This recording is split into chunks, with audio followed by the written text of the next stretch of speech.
अस्सलाम वालेकुम। हाय, हेलो, नमस्ते सबको।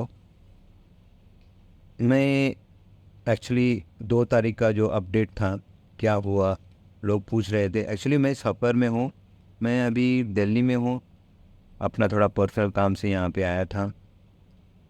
दोस्तों, मैं कहना चाहूँगा कि लास्ट टाइम हमारा 23 अगस्त को एक केस था, जो हमारा केस आते-आते वक्त हो गया था, तो आगे बढ़ा दिया था।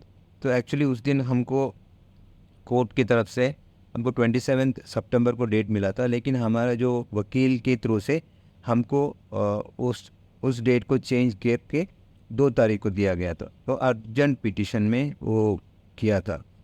तो ये जो मैं अपडेट दे रहा हूँ, हमारे शिबू सर व्हाट्सएप में ग्रुप में डाला था। तो उसके बाद में इसलिए मलयालम में था, तो मैं सोचा कि उसको ट्रांसलेट कर दूँ।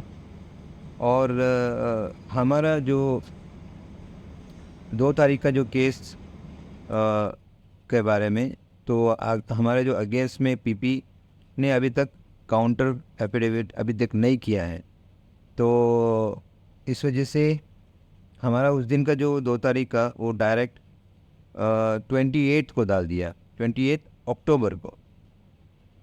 तो बहुत देर हो रहा है। लेकिन यहाँ पे एक मैं कहना चाहता हूँ, हमारा जो वकील है अर्जेंट पिटीशन में उसका क्योंकि लास्ट टाइम भी अभी हम देखते हैं, तो अगस्त 28 को जो अ, हमारा जो हियरिंग था उसको इमिडिएटली 27 सितंबर को किया था। लेकिन हमारे वकील ने उसको अर्जेंट पिटीशन के अंडर में डाल के उसको 2 तारीख को किया था। इसी तरह से अभी हमको जो डेट दिया गया है वो 28 को दिया गया है, 28 तक अक्टूबर को दिया गया है। लेकिन शिबू सर के जो मैसेज में कह रहे हैं कि हमारे वकील अर्जेंट पिटीशन में उसको जल्द से जल्द हियरिंग के लिए लाने वाले हैं। और क्योंकि ऑलरेडी वकील से बात हो चुका है, और मैं अभी एक अपडेट देख रहा था जो वहाँ पे ऐसा बता रहा है कि ये महीना अभी आज तो 5th है, तो 9th को अर्जेंट पिटीशन के अंदर आएगा करके बोल रहे हैं। तो यस, डेफिनेटली मैं कहूँगा कि हम वेट करते हैं 9th तक, तो अच्छा एक रिज़ल्ट आएगा। और यहाँ पे देखा, और ओवरऑल देखा गया तो यहाँ पे थोड़ा कुछ गड़बड़ लग रहा है, क्योंकि यहाँ पे हम देख रहे हैं कि बहुत, यानी जो हमारा जो हारिस का जो केस है, बहुत समय से उसको लंबा खींचा जा रहा है। तो इसके बारे में यानी क्यों ऐसा हो रहा है, थोड़ा कुछ यानी हमारे जो अगेंस्ट में का एक हमारे जो हारिस के अगेंस्ट में थोड़ा कुछ ऐसा लग रहा है मुझे कि क्योंकि इमिडिएटली हमारा जो भी केस आता है लेट लेट होता है, आइटम नंबर में लेट आता है, और जब भी आता है तो उसको आगे बढ़ा दिया जाता है। तो यहाँ पे मैं ये कहूँगा कि हारिज हारिज बहुत मेहनत कर रहा है ये कंपनी को इससे बाहर लाने के लिए। लेकिन दोरालों की जो मन में अभी भी लग रहा है कि हारिज ही गलत है, हारिज ने गलत हारिज की वजह से ऐसा हो रहा है। दोस्तों, मैं कहना चाहता हूँ कि देखो, हमारा जो कंपनी हारिज ने हम सबको एक दिन पहले, जब भी बैंक फ्रीज होने के एक दिन पहले भी हम सबको पेमेंट दिया है। तो कंपनी की वजह से कोई प्रॉब्लम नहीं था, जो अपना पैसा रुकाया हो ऐसा कुछ। जब भी बैंक का यानी गवर्नमेंट की तरफ से बैंक का जो फ्रीजिंग हुआ है, उसके बाद हम सबको पैसा मिलना बंद हो चुका था। और बहुत सारे चीज़ यहाँ पे देखेंगे तो भी शिबू सर की बातों में ऐसा लग रहा है कि उनकी जो मेहनत दिख रहा है यहाँ पे। और श्रीना मैडम का जो मैं लास्ट टाइम भी बोला था आप सबको कि दिल्ली में जो उनका एक जूम मीटिंग भी हुआ था, उसमें उन्होंने बताया था कि दिल्ली में ऑलरेडी उन्होंने केस का जो भी काम है वो कर रहे हैं।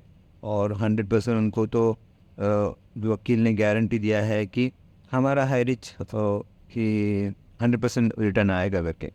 तो वेट करते हैं। बहुत सारे यहाँ पे मैं यूट्यूब में देख रहा हूँ, दूसरे चैनल में हमारे जो अगेंस्ट लोग हैं ना, एक वीडियो देखा मैं कल यूट्यूब में। जो बंदा नया बंदा है, ने अब तक उसका जो भी ऐसा वीडियोस नहीं देखा था, लेकिन उस जो बंदे का जो वो ऐसा कह रहा था कि हमारा एरिच अभी भी चल रहा है, हमारा स्कैम किया है और अभी भी डिपॉजिट ले रहा है। और इस तरह से बात वो कर रहा है, और जो भी उसको ऐसा लग रहा था कि ये पेड पैसा दे के कर रहा है। तो इस तरह से जो हमारे जो अगेंस्ट में जो नेगेटिव वाले जो मैं कहूँगा कि ये दूसरा जो कंपनीज है उनके तरफ से ये हम हमारा हाई रिच को दबाने की कोशिश कर रहे हैं। क्योंकि अगर हम हिस्ट्री देखेंगे तो बहुत सारे लोग दूसरे नेटवर्क मार्केटिंग से हाई रिच में ज्वाइन हुए थे। बहुत सारे लोग दूसरा नेटवर्क कंपनी छोड़ के इसमें आए थे, क्योंकि यहाँ पे अच्छा एक हाई रिच का जो भी पेमेंट हो, सारा कुछ अच्छा था, अच्छा पेमेंट भी दे रहे थे। इस वजह से बहुत लोग यहाँ पे हाई रिच में आए थे, और इस वजह से थोड़ा जो भी दूसरे जो कंपनीज है उनको हमारा जो हाई रिच को किसी न किसी इसमें दबाना है उनका एक क्योंकि बहुत सारा मैं ऑडियोज़ भी सुना हूँ जो अगेंस्ट हमारे जो अगेंस्ट में काम कर रहे हैं उनका। अगर आप एक एक ऑडियो मलयालम में है, लेकिन आप एक देखेंगे, मैं लास्ट टाइम का एक ऑडियो सुना था जिसमें एक बंदा डायरेक्टली बोल रहा है कि आप लोग जितना हो सके इस हफ्ते के अंदर आप लोगों को बोल के केस डलवाइए, नहीं तो ये हमारे हाथ से छूट जाएगा। इस तरह से ऑडियो भी हमने सुना है। और तो यहाँ पे इस वजह से, और मैं कहना चाहूँगा कि हमारा जो मैं हर वक्त कहता रहता हूँ मेरा वीडियो में कि मैं यहाँ पे ऑफिशियली हाइरिश का कोई, मैं भी एक यहाँ पे हमारा जो डिजिटल रिडीम कूपन, मैं भी एक अच्छा खासा एक डिजिटल रिडीम कूपन भी लिया हूँ। इस वजह से मैं यहाँ पे जो भी, क्योंकि मुझे तो ज़रूरत है, इस वजह से मैं यहाँ अपडेट भी दे रहा हूँ। तो मैं भी वेट कर रहा हूँ कि अपना पैसा वहाँ से निकालना है। तो कंपनी भी बोल रहा है कि अगर कुछ खुदा ना खास्ता कुछ हो गया तो हम भी बताएंगे आपको किस तरह से पैसा वहाँ से लेना है, क्योंकि वहाँ पे ऑलरेडी 250 करोड़ ऑलरेडी वहाँ पे है। सो वेट करते हैं, थोड़ा वक्त और देते हैं। उसके बाद में थोड़ा लोग तो already case case case case करके बोल रहे हैं। तो एक तो केस अगर करेंगे तो भी हमारा कंपनी और भी फंसता जाएगा। तो वेट करते हैं। 9 तारीख को ऐसे सुना है, अभी जो मुझे जस्ट अभी थोड़ी देर पहले मुझे एक मैसेज मिला कि ये में ना 9 को है, ओनली चार दिन कुछ है। हाँ, 4 दिन कुछ है। तो उसके अंदर हम वेट करते हैं, इंतज़ार करते हैं, अच्छा एक रिज़ल्ट आएगा, मुझे लग रहा है। तो यस, यही अपडेट था, और जो भी अपडेट आएगा मैं 100% यहाँ पे शेयर करूँगा। So thank you very much.